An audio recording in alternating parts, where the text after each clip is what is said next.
평생을 가장 가까운 사람들 곁에서 살아왔는데 어느 날 문득 깨닫는다. 나는 단 한 번도 제대로 이해받은 적이 없었다는 것을. 그 깨달음이 찾아오는 순간은 거창하지 않다. 명절 저녁 식탁 위의 침묵일 수도 있고, 전화기를 들었다 조용히 내려놓는 자녀의 뒷모습일 수도 있고, 수십 년을 함께한 배우자의 눈빛에서 낯설음을 발견하는 찰나일 수도 있다. 그 순간 당신의 가슴 어딘가가 조용히 무너진다. 내가 이토록 노력했는데, 내가 이토록 애썼는데 왜 아무도 나를 알아주지 않는가? 오늘 이 자리에서 우리는 그 물음의 뿌리를 함께 들여다볼 것이다. 그리고 그 끝에서 당신이 아마 한 번도 들어보지 못했을 아주 서늘하고도 해방적인 진실을 마주하게 될 것이다. 쇼펜하우어는 평생을 인간이라는 존재의 본질을 해부하는 데 바쳤다. 그는 아름다운 말로 세상을 포장하려 하지 않았다. 오히려 그는 우리가 차마 입에 올리기를 꺼리는 것들을 정면으로 들여다보고 그것을 언어로 새겨냈다. 그가 남긴 수많은 통찰 중에서 인간관계의 본질을 가장 날카롭게 꿰뚫는 문장이 하나 있다. 인간은 자신이 이해할 수 있는 것만을 진실로 받아들인다. 이 문장은 처음 들으면 단순하게 느껴진다. 그러나 이것을 삶의 구체적인 장면들 위에 얹어보는 순간 우리는 그 안에 담긴 엄청난 무게를 감지하게 된다. 당신이 평생 겪어온 갈등과 오해와 상처의 상당 부분이 바로 이 하나의 문장으로 설명된다. 사람은 타인의 경험을 온전히 살아낼 수 없다. 내가 겪지 않은 고통은 나에게 진짜 고통으로 다가오지 않는다. 내가 걸어보지 않은 길은 내 눈에 이상한 길로 보인다. 내가 한 번도 처해보지 않은 상황에서 누군가가 내린 선택은 나에게는 어리석거나 납득할 수 없는 것으로 비친다. 이것은 그 사람이 악하거나 무지해서가 아니다. 이것은 인간이라는 존재가 태생적으로 자신의 경험이라는 울타리 안에서만 세상을 바라볼 수 있기 때문이다. 독일의 철학자 임마누엘 칸트는 우리가 세계를 있는 그대로 인식하는 것이 아니라 우리 의식이 가진 특정한 형식을 통해 구성해낸다고 말했다. 시간과 공간, 인과율이라는 틀이 있어야만 우리는 비로소 세상을 인식할 수 있다는 것이다. 쇼펜하우어는 칸트의 이 통찰을 이어받아 한 걸음 더 나아갔다. 우리가 세계를 보는 방식은 단지 철학적 범주의 문제만이 아니라 우리 각자가 살아온 삶의 궤적 전체가 만들어내는 것이라고 그는 말했다. 당신의 유년 시절, 당신이 견뎌온 고통, 당신이 받았던 사랑의 방식, 당신이 몸으로 익힌 가치관, 이 모든 것이 합쳐져서 당신만의 렌즈를 만들어낸다. 그리고 당신은 평생 그 렌즈를 통해서만 세상을 본다. 문제는 이 렌즈가 있다는 사실 자체가 아니다. 문제는 우리 대부분이 자신에게 렌즈가 있다는 사실을 모른다는 것이다. 우리는 자신이 보는 것이 세상의 실제 모습이라고 믿는다. 내가 느끼는 것이 당연히 느껴야 할 것이라고 믿는다. 그래서 나와 다르게 보고 다르게 느끼는 사람을 보면 저 사람은 왜 저러는가 하는 의문과 판단이 자동적으로 생겨난다. 70대 중반에 접어든 한 어머니의 이야기를 해보자. 이분은 시어머니를 30년 넘게 모시며 살았다. 새벽에 일어나 식사를 준비하고 하루 종일 가족을 위해 움직이고 자신의 이름과 존재를 지우고 사는 것이 당연한 삶의 방식이었다. 친구들과 차 한 잔 마실 여유도, 자신이 하고 싶은 일을 할 시간도 없었다. 그것이 이분이 경험한 삶이었고 그것이 이분에게 각인된 며느리라는 역할의 의미였다. 이제 며느리가 생겼다. 며느리는 직장을 다니고 주말에는 친구를 만나고 저녁에는 자기만의 시간을 갖는다. 시어머니의 눈에 이것은 불편하게 보인다. 자신이 경험한 삶의 방식과 너무나 달라서 자연스럽게 더 잘해줘야 하는 것 아닌가 하는 생각이 올라온다. 며느리의 입장은 전혀 다르다. 직장과 육아와 집안일을 동시에 해내면서 왜 이미 지나간 시대의 방식대로 살기를 요구받는지 이해할 수 없다. 이 두 사람은 서로를 이해하지 못한다. 그런데 여기서 중요한 것은 어느 쪽도 틀리지 않았다는 것이다. 시어머니는 자신이 살아낸 삶의 방식으로만 며느리를 바라보고 있다. 며느리는 자신이 살아가고 있는 현실로만 시어머니를 바라보고 있다. 둘 다 자신이 이해할 수 있는 것만을 진실로 받아들이고 있다. 갈등은 한쪽이 나쁜 사람이기 때문에 생기는 것이 아니다.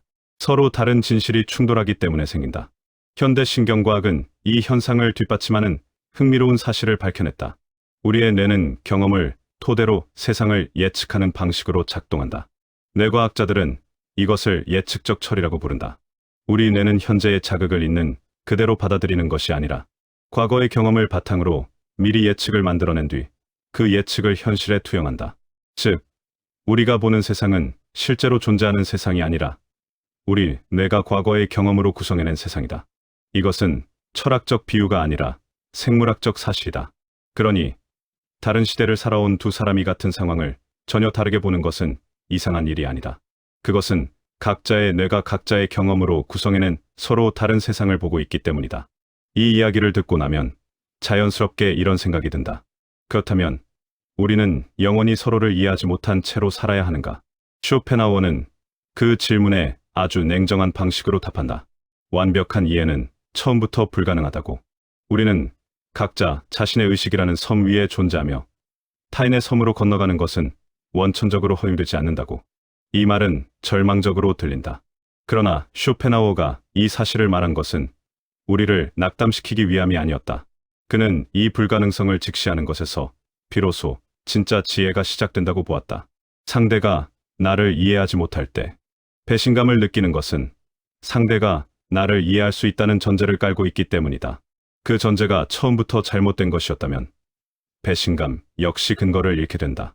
스토아 철학자 에픽테토스는 이 지점을 또 다른 방식으로 짚었다. 세상에는 우리가 통제할 수 있는 것과 통제할 수 없는 것이 있다. 우리가 통제할 수 있는 것은 오직 우리 자신의 판단과 의지와 반응뿐이다. 타인의 생각, 타인의 감정, 타인이 나를 이해하는 방식, 이것들은 내가 통제할 수 없는 영역에 속한다. 그런데 우리는 평생을 통제할 수 없는 것을 통제하려 애쓰며 소진되어 왔다. 당신이 그토록 열심히 설명했던 것들을 떠올려보라. 내가 왜 그 선택을 했는지, 내가 얼마나 힘들었는지, 나의 진심이 무엇이었는지, 그 설명들 중 얼마나 많은 것이 상대방에게 온전히 닿았는가. 아마 대부분은 닿지 않았을 것이다. 상대방이 이해하지 않으려 했기 때문이 아니라 상대방의 경험이라는 렌즈가 당신의 언어를 다른 방식으로 굴절시켰기 때문이다. 이것을 이해하는 순간 오랫동안 당신을 짓눌러온 억울함의 상당 부분이 조용히 자리를 바꾼다.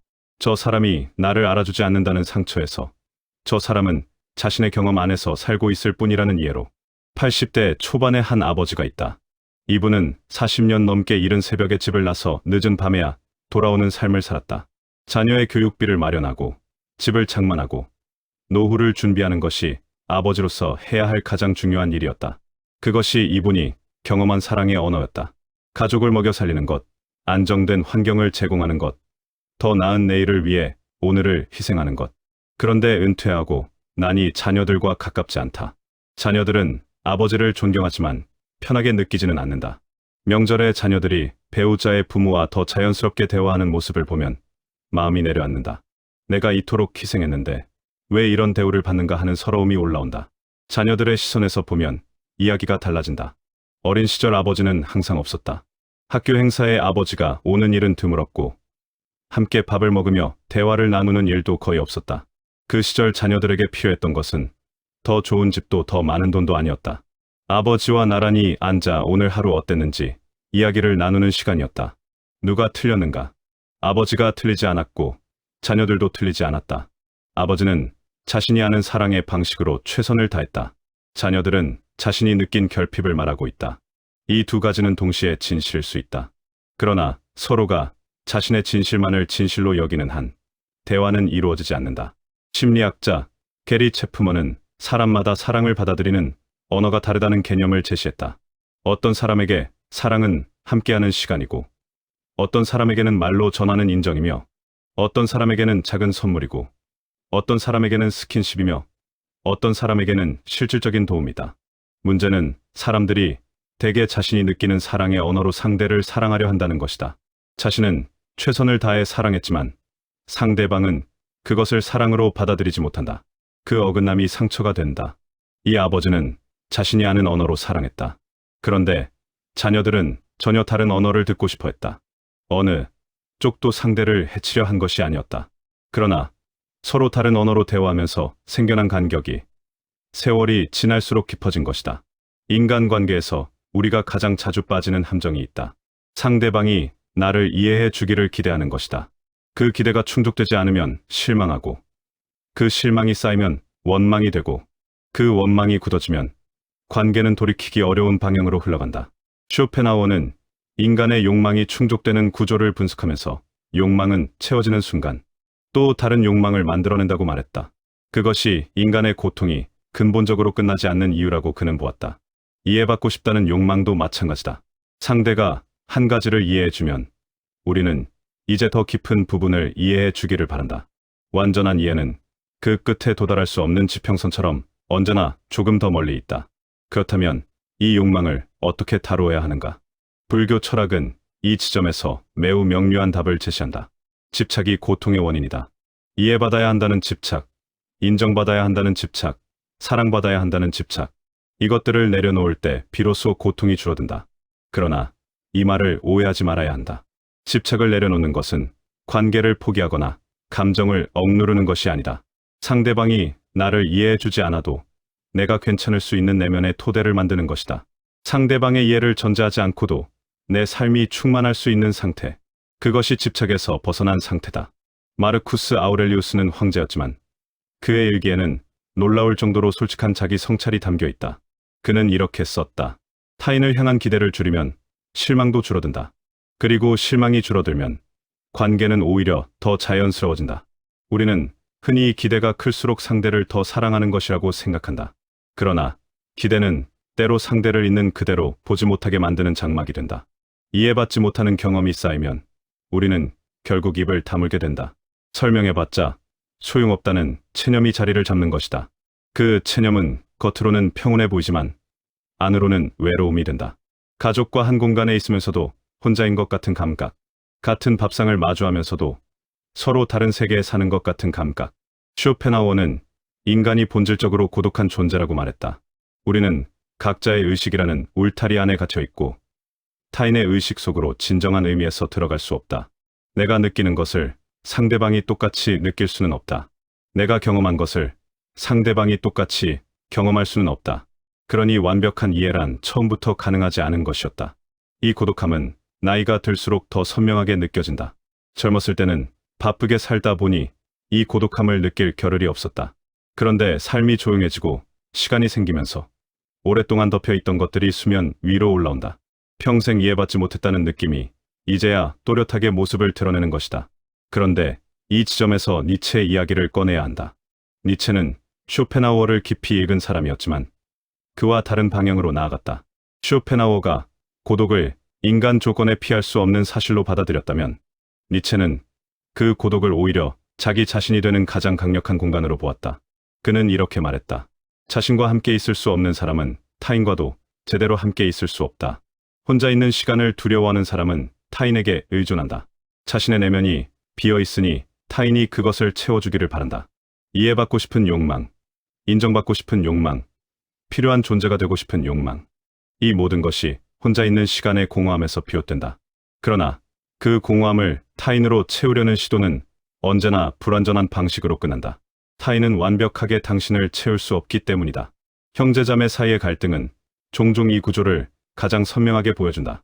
같은 부모 밑에서 자란 형제가 부모에 대한 전혀 다른 기억을 가지고 있는 경우는 드물지 않다. 한 사람에게는 엄하고 무서웠던 아버지가 다른 사람에게는 자상하고 다정했던 아버지로 기억된다. 같은 어머니가 어떤 자녀에게는 무한한 희생의 상징으로 남아있고 다른 자녀에게는 지나치게 간섭하는 사람으로 기억된다. 이것을 두고 누가 거짓말을 한다거나 누군가의 기억이 잘못되었다고 말하는 것은 잘못이다. 심리학에서 자기중심적 편향이라고 부르는 현상이 여기에 작동한다. 우리는 자신이 경험한 것에 더 큰 비중을 두고 자신이 느낀 감정을 더 강렬하게 기억한다. 그래서 같은 가정에서 자랐어도 각자 다른 부모를 기억하는 것은 자연스러운 일이다. 두 기억 모두 진실이다. 단지 서로 다른 진실일 뿐이다. 그런데 우리는 이것을 받아들이기 어려워한다. 상대방의 기억이 나와 다르다는 것이 마치 내 기억이 부정당하는 것처럼 느껴지기 때문이다. 그래서 자신의 기억을 더 강하게 주장하게 되고 관계는 멀어진다. 인도의 철학 전통에는 이런 이야기가 있다. 눈이 먼 6명의 사람이 코끼리를 만진다. 다리를 만진 사람은 코끼리가 기둥 같다고 말하고 코를 만진 사람은 뱀 같다고 말하며 귀를 만진 사람은 부채 같다고 말한다. 각자 자신이 만진 부분만을 코끼리의 전부로 생각하고 다른 사람의 말이 틀렸다고 다툰다. 그러나 코끼리는 그들이 말하는 모든 것이면서 동시에 그들 각자가 말하는 것 그 이상이다. 우리의 삶도 이와 다르지 않다. 우리는 각자 인생이라는 거대한 코끼리의 서로 다른 부분을 만지고 있다. 내가 만진 부분이 나에게는 전부처럼 느껴지지만 그것은 전체 중 일부일 뿐이다. 상대방은 내가 만지지 않은 다른 부분을 만지고 있다. 그러니 서로 다른 이야기를 하는 것은 당연하다. 75세의 한 할머니가 있다. 이분은 세 자녀를 키우면서 자신의 삶을 온전히 가족에게 바쳤다. 좋은 옷 한 벌, 변변히 사지 못했고 맛있는 음식을 배불리 먹어본 기억도 많지 않다. 그 헌신이 자녀들에게 더 나은 출발점을 만들어 주었다. 그런데 이제 몸이 불편해지고 자녀들의 도움이 필요한 나이가 되었는데 자녀들은 각자의 삶에 바쁘다. 전화를 해도 짧게 받고 끊는다. 명절에 와도 빨리 돌아가려 한다. 할머니에게 이것은 뼈아픈 배신처럼 느껴진다. 내가 이토록 헌신했는데 왜 이런 대우를 받는가 하는 감정이 밤마다 찾아온다. 그런데 자녀들의 하루를 잠깐 들여다보자. 아침 일찍 일어나 자녀를 학교에 보내고 출근길에 시달리고 회사에서 성과 압박을 견디고 퇴근 후에는 육아와 집안일이 기다린다. 경제적 압박은 끊이지 않고 부부 사이의 긴장도 있다. 그 모든 것을 처리하면서 부모님을 자주 찾아뵙는 것은 의지의 문제가 아니라 현실적으로 매우 어려운 일이다. 이 상황에서 누가 나쁜 사람인가? 아무도 나쁜 사람이 아니다. 할머니는 자신이 경험한 세대의 가치관으로, 즉 부모에게 헌신한 만큼 자녀에게 헌신을 돌려받아야 한다는 진실로 현재를 보고 있다. 자녀들은 자신들이 살고 있는 현실의 진실로, 즉 생존하기도 벅찬 이 시대의 논리로 움직이고 있다. 두 진실이 충돌한다. 스토아 철학의 핵심 개념 중 하나가 기대의 조정이다. 마르쿠스 아우렐리우스는 이렇게 썼다. 타인에게 기대하는 것을 줄이면 타인의 행동에 덜 흔들리게 된다. 이것은 냉담하게 살라는 말이 아니다. 자신의 평온이 타인의 행동에 달려있지 않도록 내면의 토대를 단단하게 만들라는 말이다. 할머니가 느끼는 외로움과 서러움이 완전히 사라질 수는 없다. 그것은 진짜 감정이고 진짜 상처다. 그러나 자녀들이 더 자주 오기를 기다리며 그 부재를 원망으로 채우는 것이 그 감정을 더 깊어지게 만든다. 반면 자녀들의 삶을 있는 그대로 바라보고 그들 나름으로 최선을 다하고 있다는 사실을 받아들이는 것이 그 감정의 크기를 조금씩 다루기 가능한 것으로 만든다. 이해의 문제는 세대 간의 갈등에서만 나타나는 것이 아니다. 오래 함께 산 부부 사이에서도 어느 날 갑자기 당신은 나를 모르는 사람이라는 말이 나오는 것은 같은 구조로 설명된다. 사람은 시간이 지나면서 변한다. 젊었을 때의 당신과 지금의 당신은 같은 사람이지만 경험이 달라졌고 가치관이 달라졌고 바라는 것이 달라졌다. 배우자도 마찬가지다. 그런데 우리는 종종 수십 년 전에 형성된 배우자에 대한 이미지로 지금의 배우자를 보려 한다. 상대방이 변했는데 내 인식은 과거에 머물러 있다. 그러면 자연스럽게 어긋남이 생긴다. 인지심리학에서 확증 편향이라는 개념이 있다. 사람은 자신이 이미 믿고 있는 것을 확인해주는 정보에 더 주목하고 자신의 믿음에 반하는 정보는 무의식적으로 걸러낸다는 것이다. 배우자를 무심한 사람이라고 생각하기 시작하면 그 이후로는 배우자의 무심한 행동만 눈에 들어온다. 배우자가 배려를 표현해도 그것이 눈에 잘 들어오지 않는다. 이미 형성된 인식의 틀이 현실을 선택적으로 걸러내기 때문이다. 쇼펜하우어는 이렇게 말했다. 우리가 보는 것은 사물 그 자체가 아니라 우리의 의지가 투영된 사물이다. 우리는 세상을 있는 그대로 보는 것이 아니라 우리의 욕망과 두려움과 기대를 통해 굴절된 세상을 본다. 이것을 인식하는 것이 중요한 이유는 그것을 알아야 비로소 자신의 인식을 의심할 여지가 생기기 때문이다. 배우자가 나를 이해하지 못한다고 느낄 때 한번 이런 질문을 자신에게 던져볼 수 있다. 나는 지금 배우자의 실제 모습을 보고 있는가? 아니면 내가 오래전에 만들어 놓은 배우자의 이미지를 보고 있는가? 이 질문이 쉽지 않다는 것을 안다. 그러나 이 질문이 있을 때와 없을 때 우리가 같은 상황을 얼마나 다르게 볼 수 있는지는 놀라울 정도다. 이 이야기를 계속하다 보면 한 가지 중요한 사실에 도달하게 된다. 우리가 타인을 이해하지 못하는 것처럼 우리 역시 타인에게 이해받지 못하고 있다. 그리고 그것은 우리의 잘못도 아니고 상대방의 잘못도 아니라 그것은 인간이라는 존재가 가진 구조적인 한계가. 이 사실을 받아들이면 두 가지가 동시에 일어난다. 첫째, 이해받지 못해도 덜 상처받는다. 저 사람은 자신의 경험이라는 틀 안에서 나를 보고 있으니 나를 완전히 이해하지 못하는 것이 당연하다. 그 당연함을 알면 배신감이 줄어든다. 둘째, 타인을 판단하는 것도 줄어든다. 내가 이해할 수 없는 선택을 한 사람을 보면서 저 사람이 틀린 것이 아니라 마와 다른 경험을 했을 뿐이라는 시각이 열린다. 니체는 관점주의라는 개념을 말했다. 세상에는 하나의 절대적인 진실이 아니라 수많은 관점에서 본 수많은 진실이 있다.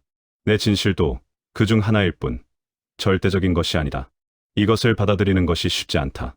평생 내가 옳다는 확신 속에서 살아온 사람에게는 더욱 그렇다. 나이가 들면서 경험이 쌓일수록 내가 더 많이 알고 더 옳다는 생각이 강해지는 경향이 있다.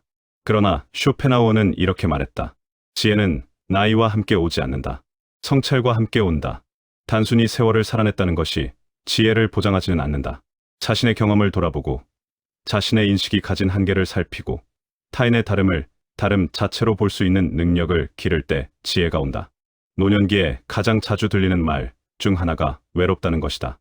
아무도 내 말을 들어주지 않는다. 아무도 나를 이해하려 하지 않는다. 이 외로움은 혼자 있기 때문에 오는 것이 아닌 경우가 많다. 가족들과 함께 있으면서도 외롭다는 감각, 명절에 자녀와 손주가 모여 있어도 혼자인 것 같다는 감각, 이것은 연결되지 않는다고 느끼기 때문에 오는 외로움이다. 사회심리학 연구들은 외로움이 단순히 혼자 있는 시간의 양과 비례하지 않는다는 것을 꾸준히 보여왔다. 관계의 수나 함께하는 시간보다 그 관계에서 느끼는 연결감의 질이 훨씬 중요하다. 조금이라도 진심으로 이해받는다고 느끼는 관계 하나가 형식적으로 함께하는 관계 10개보다 외로움을 훨씬 더 효과적으로 줄여준다. 그렇다면 그 연결감은 어떻게 만들어지는가? 역설적이게도 그것은 상대방이 나를 이해해 주기를 기다리는 것보다 내가 상대방을 이해하려 노력하는 것에서 더 자주 시작된다. 쇼펜하우어는 연민을 진정한 도덕의 유일한 기반으로 보았다. 타인의 고통에 공명하는 능력, 상대방도 나처럼 고통받고 있다는 사실을 감지하는 능력, 그것이 인간관계를 이어주는 가장 근본적인 시라고 그는 믿었다. 완벽하게 이해할 수는 없지만 저 사람도 자기 나름의 무게를 지고 살아가고 있다는 것은 느낄 수 있다. 그 느낌이 연결감을 만든다. 자녀들이 자주 연락하지 않는다고 서운할 때 그들의 하루를 잠깐 상상해보는 것, 배우자가 무심하다고 느껴질 때 그가 어떤 생각을 안고 있을지를 궁금해하는 것, 형제가 내 기억과 다른 이야기를 할 때 저 사람 눈에는 그렇게 보였겠구나 하고 잠깐 멈춰보는 것, 이 작은 이동들이 관계의 결을 바꾼다. 현대 신경과학은 공감이 단순히 감정적인 능력이 아니라 신경학적 메커니즘임을 밝혀냈다. 우리 뇌에는 거울 뉴런이라고 불리는 신경세포들이 있다. 타인의 행동을 관찰할 때 자신이 그 행동을 하는 것처럼 반응하는 세포들이다. 우리는 태생적으로 타인과 공명할 수 있는 능력을 가지고 태어난다. 그 능력이 삶의 경험 속에서 어떻게 발달하고 억제되는지가 관계의 질을 결정한다. 여기서 한 가지를 분명히 해야 한다. 타인을 이해하려 노력하는 것과 타인의 모든 행동을 받아들이는 것은 다르다. 당신에게 상처를 준 사람의 행동을 이해하려는 노력이 그 행동을 용인하거나 그 사람에게 계속 상처받아도 된다는 의미는 아니다. 쇼펜하우어가 말한 연민은 그런 의미가 아니었다. 그는 자신을 지키는 것을 포기하라고 말하지 않았다. 오히려 그는 인간관계에서 적당한 거리가 필요하다는 것을 고슴도치의 비유로 이야기했다. 추운 겨울, 온기를 나누기 위해 서로에게 다가가는 고슴도치들은 너무 가까워지면 서로의 가시에 찔린다. 멀어지면 추위가 돌아온다. 그래서 그들은 끊임없이 거리를 조정한다. 서로의 가시에 찔리지 않으면서 서로의 온기를 느낄 수 있는 거리. 그 거리는 정해진 숫자가 아니다. 관계마다 다르고 시기마다 달라진다. 인간관계도 마찬가지다. 너무 가까우면 서로 상처를 준다. 너무 멀면 외롭다. 적절한 거리를 찾는 것이 관계의 기술이다. 그리고 그 거리를 찾는데 가장 중요한 것은 상대방의 신호를 읽는 것이다. 상대방이 공간을 원한다는 신호를 보낼 때 한 걸음 물러설 수 있는 것, 상대방이 다가오려 할 때 문을 열어둘 수 있는 것, 이것이 쉽지 않다. 특히 자신이 외롭거나 불안할 때는 더욱 어렵다. 그럴 때는 상대에게서 확인받고 싶은 욕구가 커진다. 그 욕구가 상대를 밀어내는 역할을 한다는 것을 알면서도 멈추기가 어렵다. 자신이 무언가에 집착하고 있다는 것을 알면 그 절반은 이미 해결된 것이나 다름없다. 쇼펜하우어가 그렇게 말했다. 원인을 알았다는 것은 치료의 절반을 마친 것이라는 말과 같은 맥락이다. 상대방이 나를 이해해 주어야 한다는 집착이 나를 고통스럽게 한다는 것을 알아챘다면 그 알미 이미 그 집착에서 조금씩 벗어날 수 있는 가능성을 만든다. 그 가능성을 현실로 만드는 것은 의식적인 연습이다. 에픽테토스는 말했다. 지혜는 한 번의 깨달음으로 오지 않는다. 매일 작은 선택들을 통해 조금씩 쌓이는 것이다.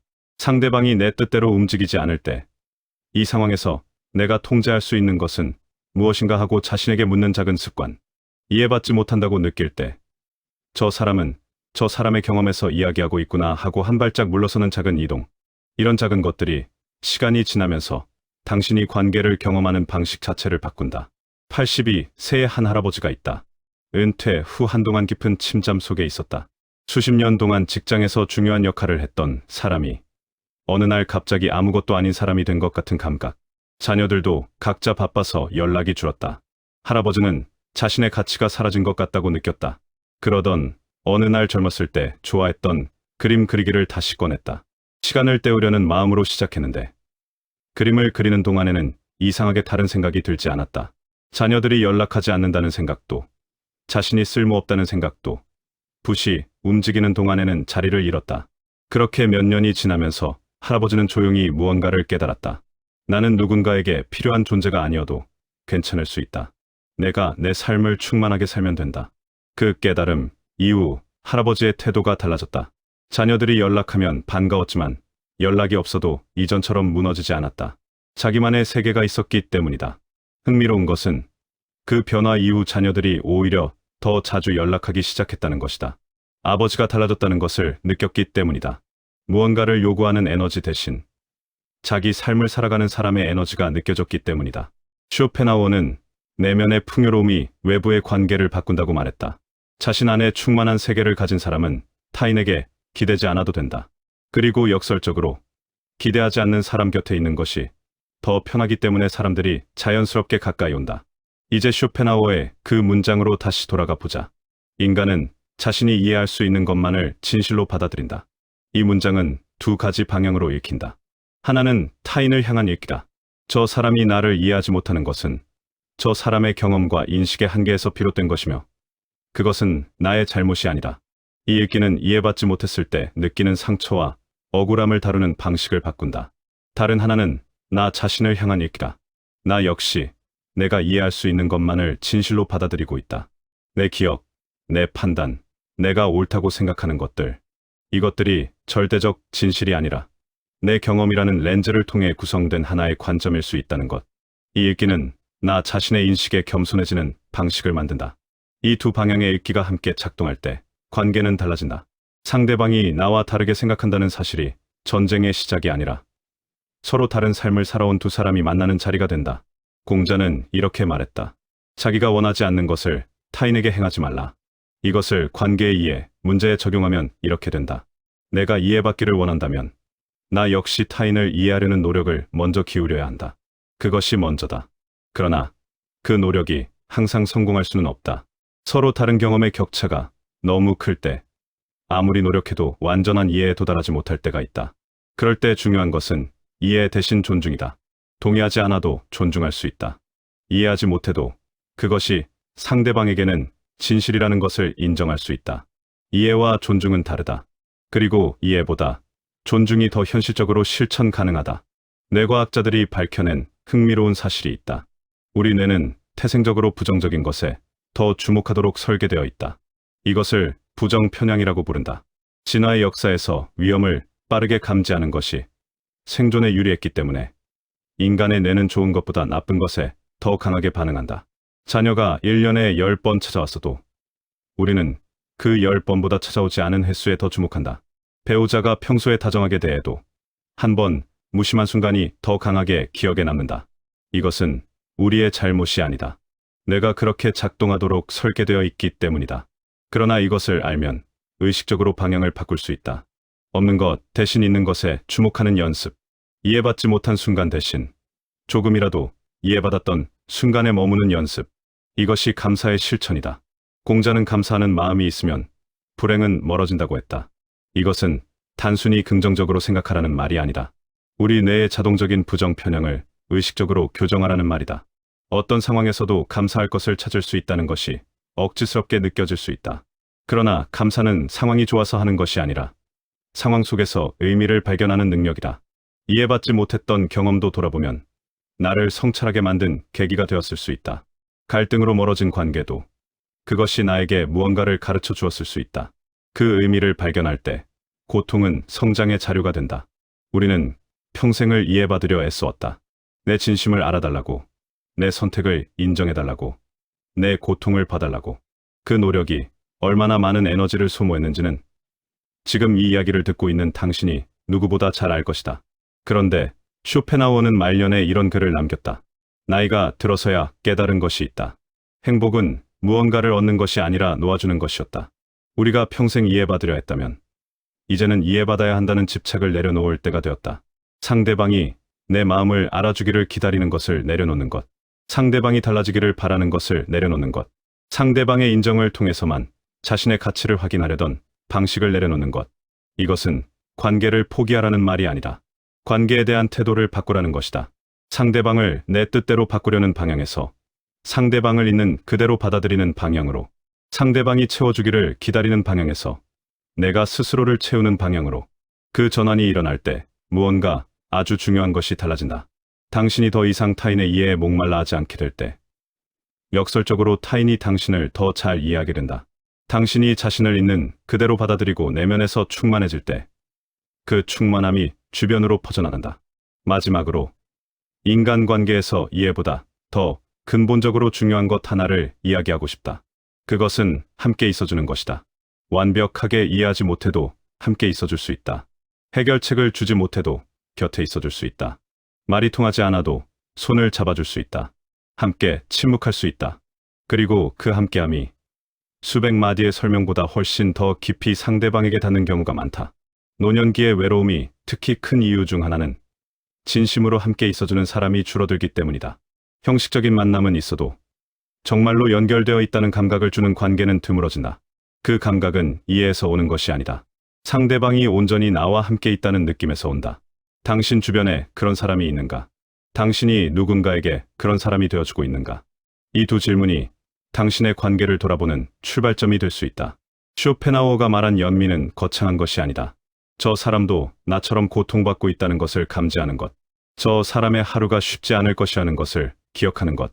그 작은 인식이 당신이 상대를 대하는 방식을 조용히 바꾼다. 그리고 그 변화가 상대방에게 전달된다. 세네카는 이렇게 썼다. 현명한 사람은 자신에게 일어나는 일들을 자신이 원했던 것으로 만든다. 이것은 체념이 아니다. 현실을 있는 그대로 받아들이고 그 안에서 자신이 할 수 있는 것을 찾는 능력이다. 당신이 이해받지 못했던 그 수많은 순간들, 그것은 당신이 못나서가 아니었다. 당신의 진심이 가짜였기 때문이 아니었다. 그것은 인간이 자신이 이해할 수 있는 것만을 진실로 받아들인다는 구조 속에서 당신과 상대방이 서로 다른 세상을 살아왔기 때문이었다. 그 이유를 알았다면 이제 그 상처를 다르게 바라볼 수 있다. 그것은 당신의 잘못이 새겨진 흔적이 아니라 당신이 진심으로 살아왔다는 증거다. 진심으로 사랑하고, 진심으로 헌신하고, 진심으로 이해받기를 바랐던 사람이 겪는 상처다. 이제 그 진심을 조금 다른 방향으로 향하게 할 때가 되었다. 타인에게 이해받으려는 방향에서 자기 자신을 이해하는 방향으로, 타인이 나를 인정해주기를 기다리는 방향에서 내가 나 자신을 인정하는 방향으로. 당신이 당신 자신에게 충분히 친절해질 때 타인이 주는 이해와 인정의 무게가 달라진다. 그것이 있으면 반갑지만 없어도 무너지지 않는 상태. 그것이 쇼펜하우어가 평생의 탐구를 통해 도달하려 했던 내면의 자유다. 그 자유를 향해 오늘 한 걸음, 아주 작은 한 걸음을 내딛어 주기 바란다. 당신은 충분히 그럴 자격이 있다.